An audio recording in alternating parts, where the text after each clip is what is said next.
وقت کراچی کے اندر corona virus کی ایک دفعہ پھر سے تیزی آنا شروع ہو گئی ہے، جس کی وجہ سے کراچی ضلع شرقی میں 46 کیسز سامنے آ چکے ہیں۔ اس کی وجہ سے کئی شادی ہالز، دکانیں اور فوڈ اسٹریٹ وغیرہ پہ اس وقت سیل کر دیے گئے ہیں۔ اسی طرح شہر کے دیگر اضلاع کے اندر بھی یہ سلسلہ جاری ہے، اور جیسے جیسے دن نزدیک آتے جا رہے ہیں اسی طرح کرونا وائرس میں بہت تیزی آتی جا رہی ہے۔ اس لیے کمشنر کراچی اور دیگر ڈسٹرکٹ کے سربراہان نے حکومت سندھ سے یہ اپیل کی ہے کہ کرونا وائرس سے بچاؤ کے لیے اسمارٹ لاک ڈاؤن کا انتظام کیا جائے۔ اسی طرح کئی اور اضلاع میں اسمارٹ لاک ڈاؤن کر دیے گئے ہیں، جس میں منگو پیر وغیرہ،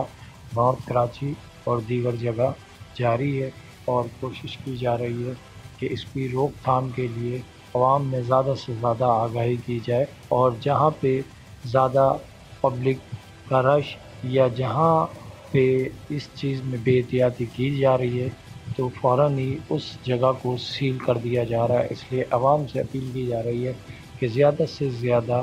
اس میں احتیاط